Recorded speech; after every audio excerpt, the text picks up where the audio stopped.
Chapter 18 of The Giver with Coach Raymond.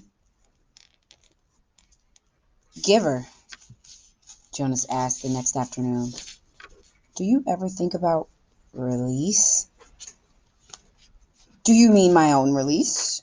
Or the general topic of release? Both, I guess. I mean, I should have been more precise. But I don't know exactly what I meant. Sit back up. No need to lie down while we're talking. Jonas, who had already been stretched out on the bed when the question came in his mind, sat back up. I guess I do think about it occasionally, the giver said. I think about my own release when I'm in an awful lot of pain. I wish I could put in a request for it sometimes, but I'm not permitted to do that until the new receiver is trained. Me? Jonas said in a dejected voice. He was looking forward to the end of the training when he would become the new receiver. It was clear to him what was terribly difficult and lonely life it was, despite the honor. I can't request release either, Jonas pointed out. It was in my rules. The giver laughed harshly. I know that. They hammered out those rules after the failure 10 years ago. Jonas had heard again and again now reference to the previous failure, but he still did not know what happened 10 years before. Giver, he said, tell me what happened, please. The giver shrugged. On the surface, it was quite simple. A receiver to be was selected the way you were. The selection went smoothly enough. The ceremony was held and the selection was made. The crowd cheered as they did for you. The new receiver was puzzled and a little frightened, as you were. My parents told me it was a female. The giver nodded. Jonas thought of his favorite female, Fiona, and shivered. He would want his gentle friend to suffer the way he had, taking on the memories. What was she like? He asked the giver. The giver looked sad, thinking about it. She was a remarkable young woman, very self-posed and serene, intelligent, eager to learn. He shook his head and drew a deep breath. You know, Jonas, when she came to me in this room, when she presented herself and began her training. Jonas interrupted him with a question. Can you tell me her name? My parents said that it wasn't to be spoken again in the community, but couldn't you say it to me? The giver hesitated painfully, as if saying the name aloud might be excruciating. Her name was Rosemary, he told Jonas finally. Rosemary, I like that name, the giver went on. When she came to me for the first time, she sat there in the chair where you sat on the first day. She was eager and excited and a little scared. We talked. I tried to explain things as well as I could. The way you did to me. The giver chuckled ruefully. The explanations are difficult. The whole thing is so beyond one's experience, but I tried. And she listened carefully. Her eyes were very luminous, I remember. He looked up suddenly. Jonas! I gave you a memory that I told you was my favorite. I still have a shred of it left. The room with the family and the grandparents. Jonas nodded. Of course he remembered. Yes, he said. It had that wonderful feeling with it. You told me it was love. You can understand then. That's what I felt for Rosemary, the giver explained. I loved her. I feel it for you too. I feel it for you too, he added. Well, what happened to her? Jonas asked. Her training began. She received, well, as you do. She was enthusiastic, so delighted to experience new things. I remember her laughter. His voice faltered and trailed off. What happened? Jonas asked again after a moment. Please tell me. The giver closed his eyes. It broke my heart, Jonas, to transfer pain to her. But it was my job. It was what I had to do, the way I've had to do it to you. The room was silent. Jonas waited. Finally, the giver continued.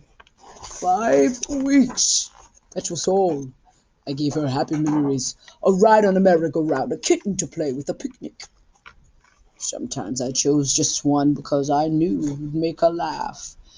And I so treasured the sound of that laughter in this room that had always been so silent. But she was like you, Jonas. She wanted to experience everything. She knew that it was her responsibility, and so she asked for more difficult memories. Jonas held his breath for a moment. You didn't give her war, did you? Not just after 5 weeks. The giver shook his head and sighed. No. I didn't give her physical pain, but I gave her loneliness, and I gave her loss. I transferred a memory of a child taken from its parents. That was the first one. She appeared stunned at its end. Jonas swallowed. Rosemary and her laughter had begun to seem real to him, and he pictured her looking up from the bed of memories, shocked. The giver continued. I backed off, gave her a little more delights, but everything changed. Once she knew about pain, I could see it into her eyes. She wasn't brave enough, Jonas suggested.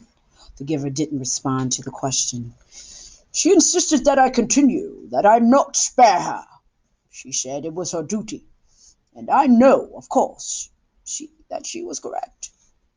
I couldn't bring myself to inflict physical pain on her, but I gave her anguish of many kinds. Poverty and hunger and terror. I had to, Jonas. It was my job. And she had been chosen. The giver looked at him imploringly. Jonas stroked his hand. The giver looked. Finally, one afternoon, we finished for the day. It had been a hard session. I tried to finish as I do with you by transferring something happy and cheerful. But the times of laughter were gone by then. She stooped. She stood up very silently, frowning as if she were making a decision. Then she came over to me and put her arms around me. She kissed my cheek as Jonas watched. The giver stroked his own cheek, recalling the touch of Rosemary's lips 10 years before. She left here that day, left this room, and did not go back to her dwelling. I was notified by the speaker that she had gone directly to the chief elder and asked to be released. But it's against the rules. The receiver in training can't apply for It's in your rules, Jonas, but it wasn't in hers. She asked for release, and they had to give it to her. I never saw her again. So that was the failure? Jonas thought. It was obvious that it saddened the giver very deeply, but it didn't seem such a terrible thing. After all, he said, Jonas would never have done it, never have requested release, no matter how difficult the training became. The giver needed a successor, and he had to be chosen. A thought occurred to Jonas. Rosemary had been released very early in the training. What if something happened to him? Jonas. He had a whole year's worth of memories now. Giver, he asked. I can't request release, I know that. But what if something happened? An accident. What if I fell into the river like the little four Caleb did? Well, that just doesn't make sense because I'm a good swimmer. But what if I couldn't swim and fell into the river and was lost? Then there wouldn't be a new receiver. But you would already have given away an awful lot of important memories. So even though they would select a new receiver, the memories would be gone except for the shreds that you have left of them. And then what if he started to laugh suddenly? I sound like my sister Lily, I said, amused at him. The giver looked at him gravely. You just stay away from the river, my friend, he said. The community lost Rosemary after 5 weeks, and it was a disaster for them. I don't know what the community would do if they lost you. Why was it a disaster? I think I mentioned to you once, the giver reminded him, that when she was gone, the memories came back to the people. If you were to be lost in the river, Jonas, your memories would not be lost with you. Memories are forever. Rosemary had only those 5 weeks worth, and most of them were good ones. But there were those few terrible memories, the ones that had overwhelmed her. For a while, they overwhelmed the community. All those feelings they'd never experienced before. I was still so devastated by my own grief at her loss and my own feeling of failure, and I didn't even try to help them through it. I was angry too. The giver was quiet for a moment, obviously thinking. He said finally, if they lost you with all the training you've had now, they'd have all memories again themselves. Jonas made a face. They'd hate that. They certainly would. They wouldn't know how to deal with it at all. The only way I deal with it is by having you there to help me, Jonas pointed out with a sigh. The giver nodded. I suppose, he said slowly, that I could. You could what? The giver was still in deep thought. After a moment, he said, if you floated off in the river, I suppose I could help the whole community the way that I've helped you. It's an interesting concept. I need to think about it some more. Maybe we'll talk about it again sometime, but not now. I'm glad you're a good swimmer, Jonas. But stay away from the river. He laughed a little. But the laughter was not light-hearted. His thoughts seemed to be elsewhere, and his eyes were very troubled. That's the end of chapter 18 with Coach Raymond.